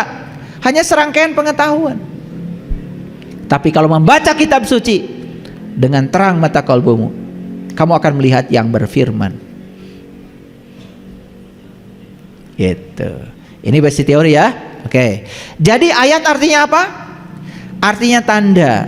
Nah, Allah mengatakan di Quran surat An-Najm. Saya mau tunjukkan deh satu ayat aja supaya semuanya mengerti. Ini saya tutup dulu. Nah, oke, lihat sini semuanya. Walaqad ra'ahu nazlatan ukhra, dan melihatnya bisa kapan saja. Di situ kata ganti orang ketiga. Melihat apa? Melihat apa? Kan Allah bilang di Quran, fazkurullah dzikran katsir. Ingatlah Allah dengan ingatan yang sebanyak-banyaknya. Syarat sahnya ingat harus pernah melihat, bukan? Setuju? Makanya Allah bilang, walaqad ra'ahu nazlatan ukhra, melihatnya bisa kapan saja. Karena tandanya ada dalam diri kita kok. Alatnya pun diberikan kepada kita. Gimana cara melihatnya? Lihat. Di mana melihatnya? Inda sidratil muntaha, di puncak kesadaranmu. Melihatnya di puncak kesadaranmu, sidratul muntaha, bukan di sana, bukan di langit yang sana. Kan Allah dekat dengan kita, lebih dekat daripada urat dari leher kita. Berarti kesadaran manusia ada nggak di sini? Ada, dekat. Melihatnya bisa kapan saja. Tapi satu melihatnya, indaha jannatul ma, melihatnya harus di pusat kesadaran. Harus sadar. Lanjut. Indaha jannatul mawa, ada apa di sidratil muntaha? Indaha, di dalamnya ada taman cahaya indah, ada raudatul jannah indah, bukan berdesak-desakan di sono. Terus selanjutnya, idyaksa sidrati magyaksa, ketika sidratul muntaha itu ditutupi oleh sesuatu yang menutupinya, ketika kita bisa mengisolasi diri dari semua yang selain dia. Itulah pentingnya kita belajar tafakur. Itu yang namanya pangkur, mengasingkan diri. Nah, mengasingkan diri latihannya gimana? Yuk, saya latih sekarang. Kalau ini saya buka. Boleh sekarang, jangan tersinggungan, jangan gampang marah, jangan baperan. Itu namanya mengisolasi diri dari lingkungan. Ini latihan pertama. Saya akan mudah membawa orang kayak gini kalau dia sudah bisa begitu, sudah menjadi dirinya sendiri. Maaf kalau saya lihat wajah kalian itu masih seperti luka yang menganga. Maaf ya. Tahu luka yang menganga? Kesenggol dikit aja langsung bereaksi. Nih wajah-wajahnya begini, seperti luka yang menganga. Ada sedikit saja yang terjadi tidak sesuai dengan ekspektasinya, keinginannya, udah pasti marah, model kayak gini. Yang model kayak gini ingin bertemu Tuhan, ntar dulu. Ayo, latihan ringannya ya. Kalau punya cita-cita mau jadi lilin yang menyala dari sekarang, mulai tidak tersinggungan, mulai tidak baperan, mulai tidak gampang marah. Coba mulai agak cuek sedikit. Ini latihan kecil, pulang dari sini. Biar lilinnya nyala dulu walaupun masih gampang kena angin. Ya? Oke, itu aja. Lanjut dulu. Mazagol basyuru wa ma togo. Penglihatannya tidak berpaling yang dia lihat dan tidak bisa melampaui. Ini yang disebut dengan panon poi di sasate itu ini. Panon poi di sasate itu ini. Artinya apa? Kita tidak bisa berpaling. Kalau kita sudah di situ, akan di situ. Makanya sholat pun akan selalu khusyuk. Ini yang akan berbuara nanti, sholatnya mencegah perbuatan keji dan mungkar. Lanjut. Sungguh dia laqad ro'a, sungguh dia telah melihat min ayati robihil kubro, tanda Tuhannya yang paling besar. Jadi lihat dulu tanda Tuhan yang paling besar dalam dirimu. Kalau kamu sudah bisa melihatnya, berarti kamu sudah menyaksikan tandanya. Kalau sudah menyaksikan tandanya, baru sampaikan walaupun satu tanda, baru boleh cerita. Karena yang diceritakan pasti sudah dialami. Kan biasanya kalau bulan Ramadan banyak sekali kan yang mendadak jadi ustadz dan ustazah dadakan. Biasanya ceramahnya supaya didengerin orang karena ada perintah dari Rasulullah, walaupun satu ayat harus disampaikan. Pas taunya cuma satu ayat. Apa yang terjadi? Salah persepsi karena parsial, tidak integrated, tidak integral. Jadi kalau kita memahami Quran, kitab suci ini parsial, tidak integral, siap-siap salah persepsi. Satu ayat dengan ayat lain bisa bertentangan. Maaf Bapak Ibu, saya kalau ditanya udah berapa ribu kali baca Quran, gak kehitung. Saya sehari saja baca Quran tuh bisa berkali-kali itu baca. Kok bisa? Lah bacanya pakai mata kolbu, cepet. Oke, pusing kan? Pusing. Emang saya sengaja supaya kalian pusing. Kalau selesai ngaji dengan saya pusing, berarti masih ada tanda-tanda kehidupan. Nah kalau ditanya, nih tanya ini dulu pelajaran agama kan? Ayat Quran ada berapa semuanya? Ada berapa ayat? Ada berapa ayat? Ini pertanyaan sering saya lontarkan ke banyak orang, semua jawabannya sama. 6.666 ayat. Saya tanya lagi, pernah ngitung? Belum pernah. Terus kenapa nggak ngitung? Percaya, karena yang ngomong guru agama. Bahkan ada guru agama, saya tanya nih guru ya, guru agama, Quran 6.666 ayat, pernah ngitung nggak Anda? Belum pernah ngitung. Udah disampaikan pada siswa. Luar biasa. Saya kasih tahu, apakah betul 6.666? Betul. Tetapi setelah dihitung kok Quran isinya 6.236, itu juga betul. Pusing? Nah itu bagus kalau pusing.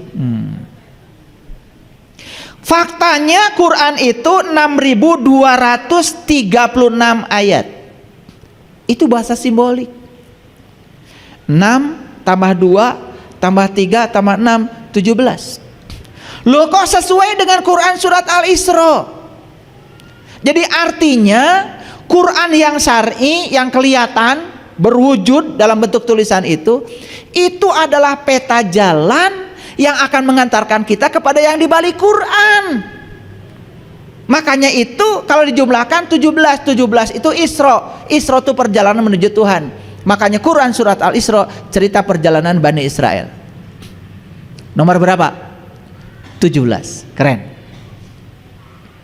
Nah terus 6.666 ayat. Apa kabar? 6 tambah 6 tambah 6 tambah 6 berapa? 24. 24 itu ternyata surat An-Nur. Makanya Imam Al-Ghazali setelah melakukan perjalanan spiritual yang panjang, lalu beliau menulis buku terakhir sebelum beliau meninggal, namanya buku Miskatul Anwar. Saya jadikan nama itu menjadi nama masjid ini. Miskatul Anwar itu adalah relung cahaya. Apa isi kitab itu? Isi kitab Miskatul Anwar itu adalah membahas Quran surat An-Nur ayat 35, satu ayat 5 bab.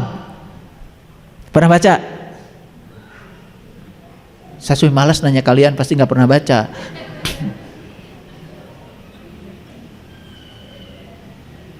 5 bab isinya cuman Quran surat An-Nur ayat 35, surat ke-24. Jadi kesimpulannya apa? Siapa saja yang sudah sampai di situ, sudah mengalami itu sudah sampai di hakikatnya Al-Quran.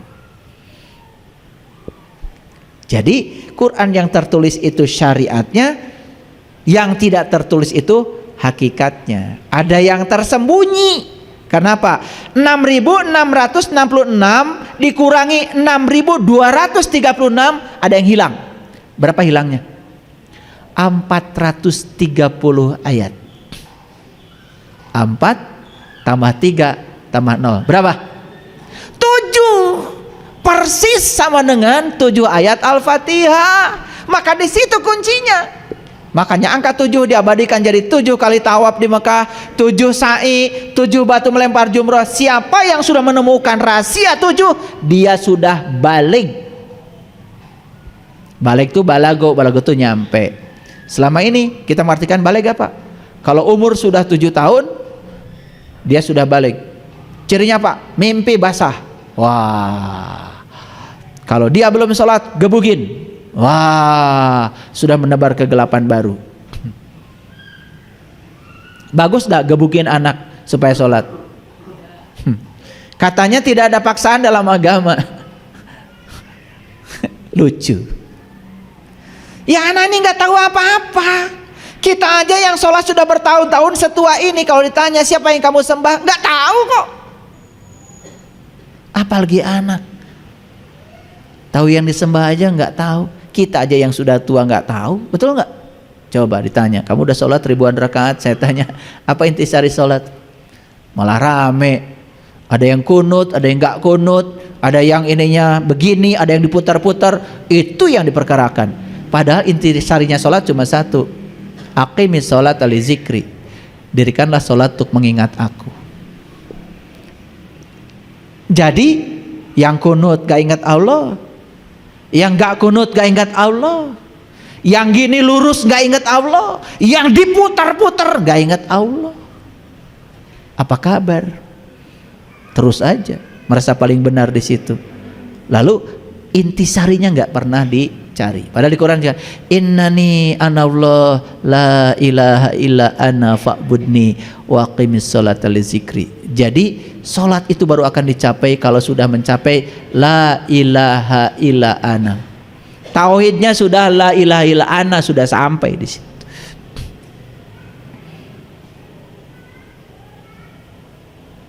Jadi sudah mengerti sekarang cara mencahayakan diri. Sudah mengerti cara mencahayakan lilin yang masih mati. Tuh, temukan Quran yang syar'inya, temukan Quran hakikatnya, kamu akan percaya. Lanjut ya. Dan demikianlah kami wahyukan kepadamu ruh. Ini Quran surat Asy-Syura ayat 52. Dengarkan kata-kata saya. Dan demikianlah kami wahyukan kepadamu ruh dengan perintah kami. Sudah diwahyukan? Sudah. Ruh sudah ditiupkan ke dalam diri kita. Itu diabadikan ayatnya di Quran surat Al-Hijr ayat 29.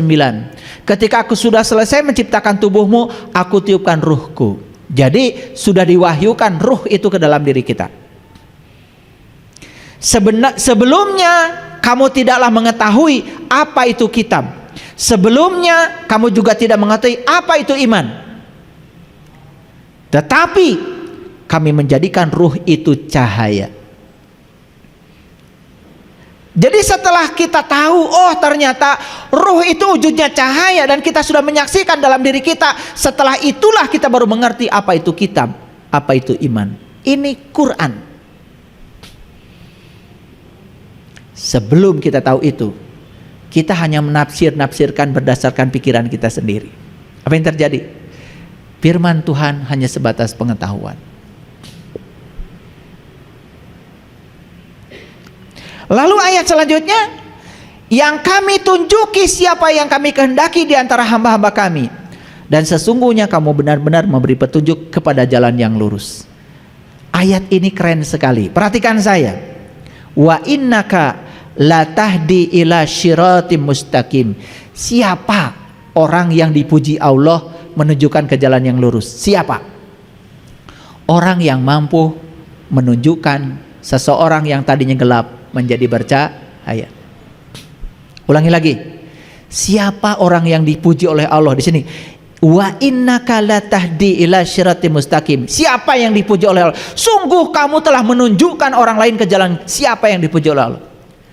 Orang yang bisa menunjukkan orang lain dari kegelapan menuju cahaya. Berarti orang ini sudah nyala belum lilinnya? Sudah nyala belum lilinnya? Pertanyaan saya, lilinmu sudah nyala apa belum? Itu makanya selesai kan kajian kita sampai bisa menjawab, lilin saya sudah nyala atau belum. Udah terjawab sekarang. Nah setelah terjawab, oh lilin saya belum nyala, berikutnya apa? Berikutnya apa?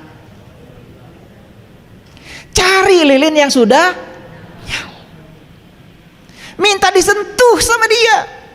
Jangan cari lilin yang sama-sama masih tidur. Udah jelas dia masih tidur, didatangin terus. Karena pakai macam-macam. Kan biasanya kan kita tertarik dengan dandanan luar, betul nggak? Wah, pokoknya kalau segala dipakai, udah wali murid maksudnya. Saya mohon maaf, saya tuh kalau pakai peci pusing. Jadi terserah kalian mau ngaji atau tidak sama saya. Cuman jangan paksa saya pakai peci. Pusing. Istri saya udah keliling-keliling ke pasar baru cari peci yang ada kipas anginnya. Sampai sekarang belum dapat. Jadi mohon maaf kalau saya belum pakai peci gitu aja. Karena ada yang bilang katanya Ustadz dari gereja mana? Saya nggak ngerti. Aduh. Belum, tidak berfokus pada apa yang dibicarakan. Padahal Nabi sudah berpesan, jangan lihat siapa yang berkata, perhatikan saja apa yang dikatakannya. Kan begitu. Ngerti maksud saya? Iya. Jadi saya mohon maaf, saya kalau pakai peci pusing. Nah kalau saya pusing kalian kan nggak tanggung jawab. Saya pingsan karena nggak ada kipasnya. Itu jadi mohon maaf ya. Lanjut. Walaqad ja'alna fis sama'i burujan wa zayyanaha linnadhirin. Dan sungguh kami telah menciptakan gugusan bintang-bintang di langit dan kami telah menghiasi langit itu bagi orang-orang yang memandangnya. Ini langit mana? Langit mana? Karena kalau bicara langit pasti kalian langsung tertuju ke sana. Saya kasih tahu, saya belajar fisikanya udah lama. Saya jadi dosen fisika aja udah 33 tahun. Mau pensiun duluan maksudnya. Sampai hari ini saya belajar fisika belum lihat langit. Yang saya saksikan itu hanya ruang kosong antar planet. Tapi Allah di Quran bicara langit. Langit di Quran itu ternyata berbicara tentang alam tinggi dalam diri. Alam tinggi dalam diri. Berarti alam tingginya di luar atau di dalam? Sebentar, saya kasih ayatnya sebentar lagi. Jadi Allah bilang, sesungguhnya kami telah menciptakan gugusan bintang-bintang di langit dan kami telah menghiasi langit itu bagi orang-orang yang memandangnya. Kalau kalian sudah bisa melihat gugusan bintang-bintang di langitmu itu, berarti sudah melihat sangrai bentang. Orang tua kita mau udah duluan ayat ini dipahami, sudah diubah jadi lagu. Ya, mikir atuh. Lanjut dulu, ada ayat lain. Nah, lalu Allah menyatakan di ayat lain nih, inna zayyana sama ad-dunya bizinatil kawakib. Kawakib itu bintang yang berkilauan. Sesungguhnya kami telah menghiasi langit terdekat dengan hiasan, yaitu bintang-bintang. Ternyata Allah bilang langitnya itu langit terdekat. Makanya Nabi Ibrahim pernah melihat bintang, bukan? Itu diabadikan di surat apa? Ali Imran. Ya kan? Ini ayatnya. Oh, sorry. Ini. Wa kadzalika nuri Ibrahim malakutas samawati wal ard waliyakuna minal muqinin. Dan demikianlah kami perintahkan kepada Ibrahim. Dan demikianlah kami perlihatkan kepada Ibrahim. Kami itu Allah memperlihatkan kepada Ibrahim apa? Tanda-tanda kami di langit dan di bumi agar dia termasuk orang-orang yang yakin. Jadi Allah tuh akan menunjukkan kalau kita mau. Lanjut. Itu apa tadi? Al-An'am ayat 75 ya. Al-An'am 76. Ketika malam telah gelap, dia melihat sebuah bintang. Dia berkata, inilah Tuhanku. Tetapi tatkala bintang itu tenggelam, dia berkata, saya tidak suka kepada yang tenggelam. Ini perjalanan Ibrahim pertama kali menapaki spiritual. Kan inginnya terus ngelihat, kan begitu? Wajar, pemula. Tapi ketika selanjutnya, lihat perjalanan Ibrahim berikutnya. Kemudian tatkala dia melihat bulan, dia berkata, inilah Tuhanku. Tetapi setelah bulan itu terbenam, dia berkata, sesungguhnya jika Tuhanku tidak memberi petunjuk kepadaku, pastilah aku termasuk orang yang sesat. Tadi waktu melihat bintang tenggelam, dia bilang, aku tidak suka yang tenggelam. Tapi begitu lihat bulan tenggelam, tidak itu lagi yang dipakai kata-katanya. Quran tuh keren sekali. Kalau aku tidak mendapatkan petunjuk, pasti aku tersesat. Berarti sudah ada yang nunjukin, udah ada yang ngajarin sama Ibrahim. Ini fase kedua perjalanan spiritual Ibrahim. Fase ketiganya lebih keren lagi. Kemudian tatkala ia melihat matahari terbit, dia berkata, inilah Tuhanku, ini yang lebih besar. Maka tatkala matahari itu terbenam, dia berkata, hai kaumku, sesungguhnya aku berlepas diri dari apa yang kamu persekutukan. Selesai Ibrahim, tidak menyekutukan Tuhan lagi. Sampai di puncaknya pencarian, sampai. Awas, ini bukan cerita matahari yang itu. Matahari itu dari tileletik ke Ibrahim nges ningali. Betul? Bulan yang itu tileletik juga kita sudah lihat. Bintang yang itu dari kecil juga kalian sudah lihat. Bukan itu persoalannya. Maka di Quran dikatakan tanda haji adalah bulan sabit. Itu Quran surat Al-Baqarah. Tanda haji adalah bulan sabit. Pernah lihat bulan sabit? Ada bulannya, ada bintangnya. Betul nggak? Bulan sabit. Awal bulan. Makanya haji berkunjung ke Baitullah. Ya, namanya baru berkunjung ke Baitullah pertama kali. Ya, bulannya baru sabit. Segitu juga udah bagus. Jangan pengen langsung purnama. Ya? Oke. Jadi sekarang saya simpulkan dulu. Ternyata Quran mengatakan kamu harus bisa menyaksikan gugusan bintang di langit yang terdekatmu. Perhatikan saya.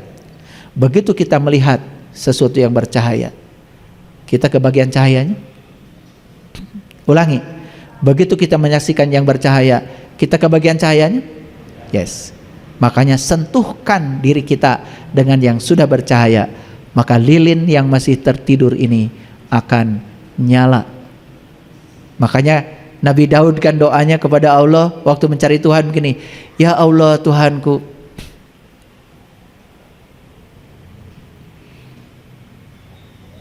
karuniakanlah kepadaku, tumbuhkanlah cintaku kepadamu, dan tumbuhkanlah cintaku kepada orang-orang yang telah berhasil mencintaimu.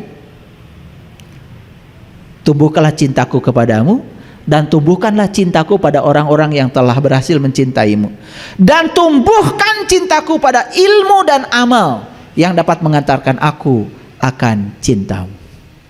Doa Nabi Daud. Keren ya? Gitu.